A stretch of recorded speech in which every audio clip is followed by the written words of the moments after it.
ఎన్నికలకు ఏపీ ముస్తాబైంది. ఇక మిగిలింది కొద్ది గంటలే. పోలింగ్కు అన్ని ఏర్పాట్లు చేస్తారు అధికారులు. అసెంబ్లీ, పార్లమెంట్ నియోజకవర్గాల్లో ఎలాంటి అవాంఛనీయ ఘటనలు జరగకుండా భద్రతను పటిష్టం చేశారు. నవ్యాంధ్రలో మొత్తం జనాభా 5,30,1,971 మంది వరకు ఉన్నారు. వీరిలో ఓటర్ల సంఖ్య 3,93,45,717 మంది ఉన్నారు. పురుష ఓటర్లు 1,94,62,339 మంది కాగా మహిళా ఓటర్లు 1,98,421 మంది ఉన్నారు. ట్రాన్స్జెండర్లు 3,967 మంది ఉన్నారు. అత్యధిక ట్రాన్స్జెండర్ ఓటర్లు కాకినాడ సిటీలో 142 మంది ఉండగా భీమవరంలో 104 మంది ఉన్నారు.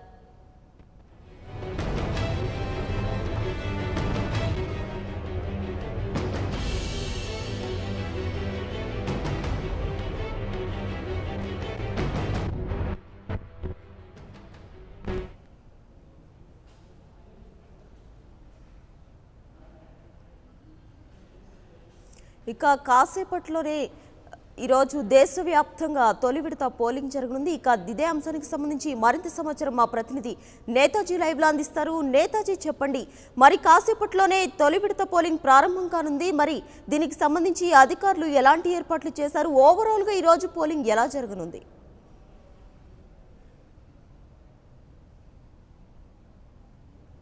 సరిగ్గా ఉదయం 7 గంటలకు ఆంధ్రప్రదేశ్లోని 175 అసెంబ్లీ స్థానాలు, అలానే 25 లోక్సభ స్థానాలకు గాను పోలింగ్ ప్రారంభం కాబోతుంది. ప్రస్తుతం మాక్ పోలింగ్ని ఎన్నికల అధికారులు నిర్వహిస్తున్నారు.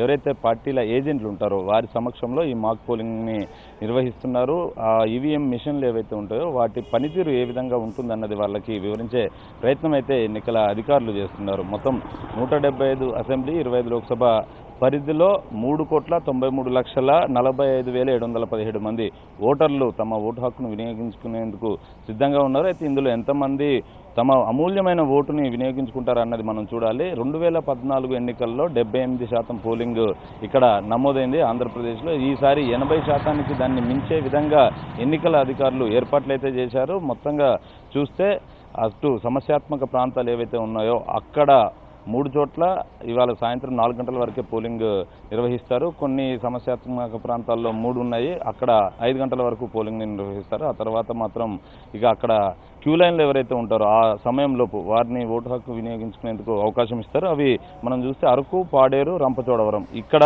ఉదయం 7 గంటల నుంచి సాయంత్రం 4 గంటల వరకు, అలానే కురుపాం, పార్వతీపురం, సాలూరు ఇక్కడేమో 7 గంటల నుంచి సాయంత్రం 5 గంటల వరకు మాత్రం పోలింగ్కి అవకాశం కల్పించారు. మిగిలిన 169 అసెంబ్లీ నియోజకవర్గాల్లో ఎలాగైతే ఉదయం 7 గంటల నుంచి 6 గంటల వరకు పోలింగ్ని నిర్వహిస్తారు. ఇక మొత్తం ఓటర్లు 3,93,45,717 మంది ఉంటే అందులో మహిళలు 1,98,79,421 మంది ఉన్నారు.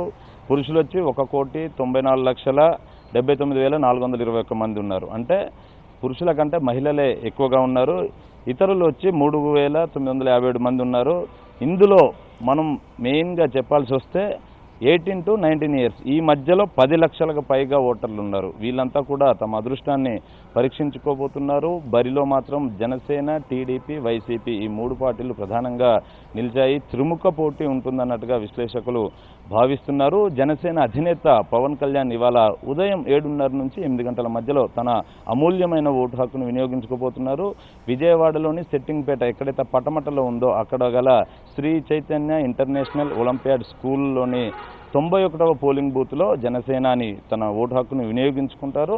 ఆ తర్వాత ఇక్కడ నుంచి ఆయన నేరుగా భీమవరంకి వెళ్తారు. భీమవరం నుంచి ఆయన అక్కడ ఎన్నికల ఎలా నడుస్తున్నాయి, ఓటింగ్ ప్రక్రియ ఎలా కొనసాగుతుందన్నది పరిశీలించిన తర్వాత అక్కడ నుంచి నేరుగా విశాఖపట్నం వెళ్తారు. విశాఖపట్నంలోని గాజువాక అసెంబ్లీ నియోజకవర్గంలో కూడా ఓటింగ్ పర్సంటేజ్ ఎలా కొనసాగుతుందో అక్కడ ఏ విధంగా ఉన్న ఏర్పాట్లు అన్నది కూడా ఆయన పరిశీలించబోతున్నారు. ఎందుకంటే జనసేన అధినేత పవన్ కళ్యాణ్ విశాఖ జిల్లా గాజువాక నుంచి, పశ్చిమ గోదావరి జిల్లా భీమవరం నుంచి ఎమ్మెల్యే అభ్యర్థిగా బరిలో దిగారు కాబట్టి ఆ 2 చోట్లకి ఆయనకు వెళ్ళే అవకాశం ఉంటుంది. పవన్ కళ్యాణ్ ఖచ్చితంగా సీఎం అవుతాడన్నట్టుగా పవన్ కళ్యాణ్ అభిమానులు అయితే ఎంతో ఆశగా ఎదురు చూస్తున్నారు. తమ అమూల్యమైన ఓటుని వినియోగించుకునేందుకు వాళ్ళంతా కూడా సిద్ధంగా ఉన్నారు. ఇక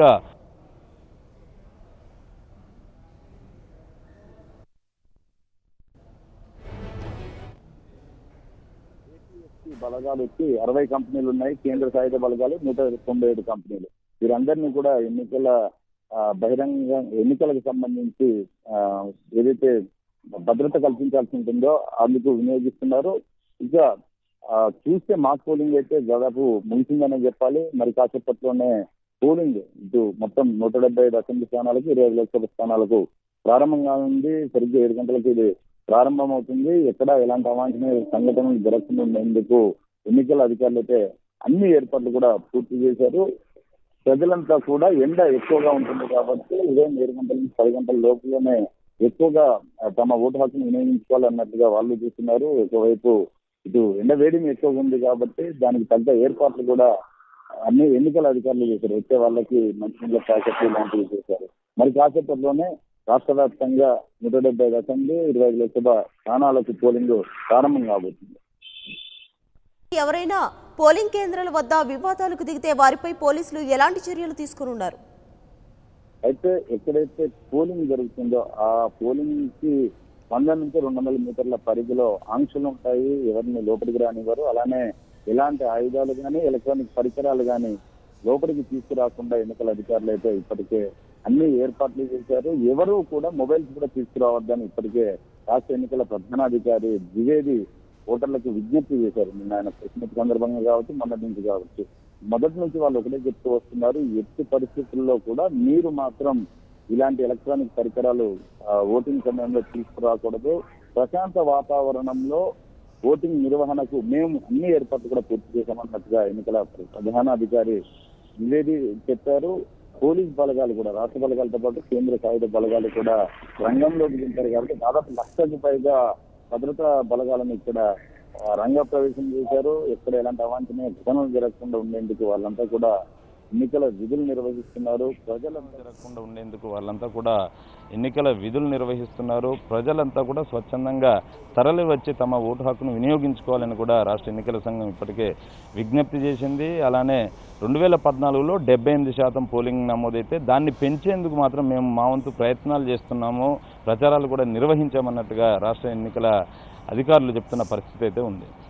అయితే నేతాజీ ఒక 2 డేస్ బ్యాక్ నుంచి చూసుకుంటే ప్రస్తుతం సోషల్ మీడియాలో అంటే ఆర్టిఫిషియల్ ఫింగర్స్ వచ్చాయి, దాని ద్వారా తప్పుడు ఓటింగ్ జరిగే అవకాశం ఉందని చెప్తున్నారు. మరి దీనికి సంబంధించి పోలింగ్ అధికారులకి ఏమైనా జాగ్రత్తలు తీసుకొని ఉన్నారా? వాళ్ళ హెడ్స్ ఏమైనా వాళ్ళకి సూచనలు ఇచ్చారా?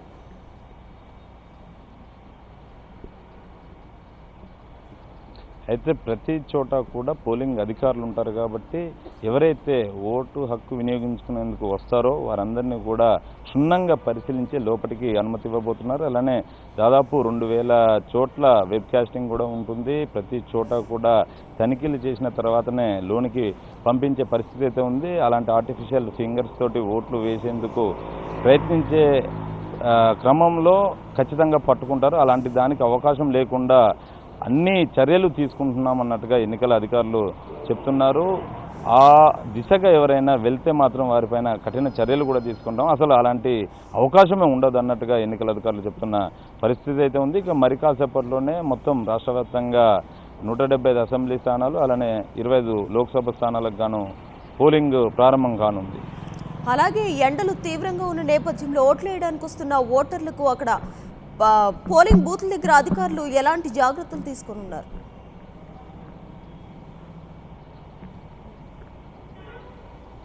ఎండ వేడిమి ఎక్కువగా ఉంటుంది. ఈ రోజు రాష్ట్ర వ్యాప్తంగా అత్యధిక ఉష్ణోగ్రతలు నమోదవుతాయన్నట్టుగా విశాఖ వాతావరణ కేంద్రం అధికారులు తెలియజేశారు. ఈ నేపథ్యంలోనే వచ్చే ఓటర్లను దృష్టిలో పెట్టుకుని ఎన్నికల అధికారులు అన్ని ఏర్పాట్లు చేశారు. కొన్ని చోట్ల టెంట్లు లాంటివి వేశారు. అలానే వారందరికీ అందుబాటులో ఉండేందుకు ఈ మంచినీళ్ళ ప్యాకెట్లను అలానే మొబైల్ టాయిలెట్స్ను కూడా ఏర్పాటు చేసిన పరిస్థితి అయితే ఉంది. ఎందుకంటే వడదెబ్బకు గురి కాకుండా ఉండాలంటే ఖచ్చితంగా క్యూ లైన్లో ఎవరైతే ఉంటారో వారందరికీ కూడా టెంట్లు ఏర్పాటు చేయాల్సిన తప్పనిసరి పరిస్థితులు ఉన్నాయి.